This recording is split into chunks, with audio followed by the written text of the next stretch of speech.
Question 10. Into a circular drum of radius 4.9 meter and height 3.6 meter, how many full bags of grain can be emptied if the space required for each given bag is 1.8 meter cube? So, इसमें देखो क्या कह रहा है, इसमें कह रहा है एक सर्कुलर ड्रम है, ठीक है, उसमें रेडियस गिवन है और हाइट गिवन है। अब कह रहा है एक बैग है हमारे पास, ठीक है, उस बैग की जो स्पेस रिक्वायरमेंट है मतलब 1.8 मीटर क्यूब है।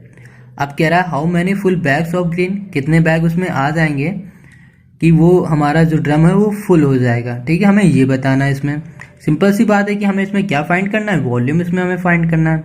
चलो बहुत ईजी क्वेश्चन है, ये करते हैं इसे।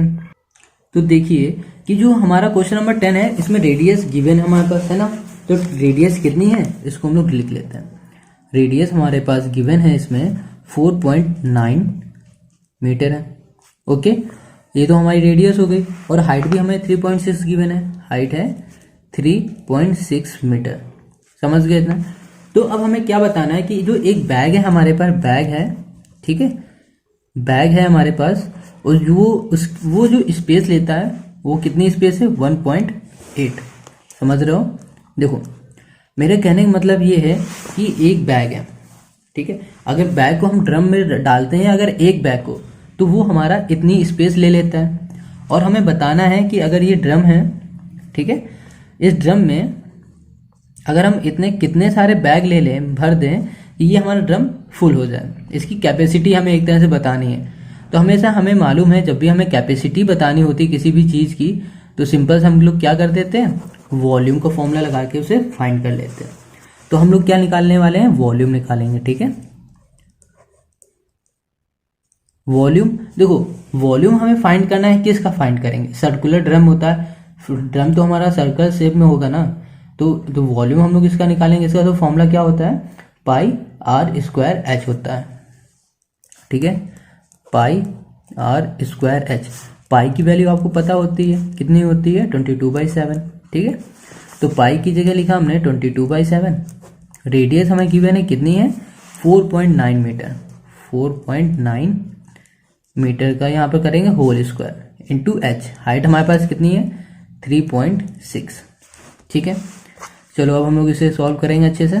22/7 किया हमने, इंटू ये स्क्वायर है, इसको हम लोग दो बार लिख लेते हैं, 4.9 इंटू 4.9 इंटू 3.6, समझ गए इतना। अब हम लोग क्या करने वाले हैं, इसको सॉल्व करते हैं।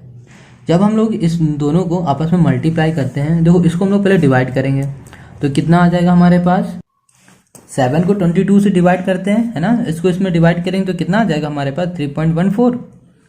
अब देखो 4.9 इंटू 4.9 हम लोग करेंगे तो मल्टीप्लाई करने में हमारे पास कितना आएगा 24.01 आ जाएगा, ठीक है, इंटू करो तो कितना आएगा 3.6, ये वैसे लिख दिया।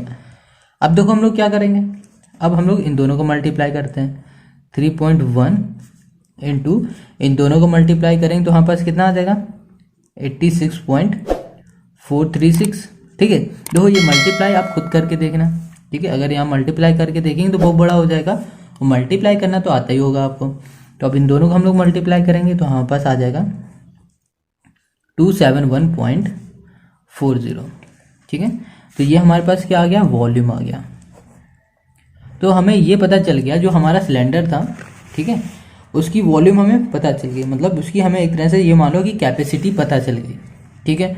अब हमें पास पता है कि हमारा एक बैग है जो वो 1.8 मीटर क्यूब का बैग है हमारा, समझ रहे हो इतना, 1.8 मीटर क्यूब हमारा बैग है। तो हमें बताना है कि कितने बैग आ सकते हैं, तो सिंपल से हम लोग क्या करेंगे 271 में डिवाइड कर देंगे क्या 1.8 मीटर क्यूब, ठीक है। तो इसको जब हम लोग डिवाइड करेंगे तो हमारे पास कितना आ जाएगा 150 अप्रॉक्स, मतलब 150 के आसपास हमारे पास बैग लग जाएंगे, ठीक है। तो ये करके देखना और हमें कमेंट करके आप ज़रूर बताना कि आपको ये समझ में आ रहा है या नहीं आ रहा।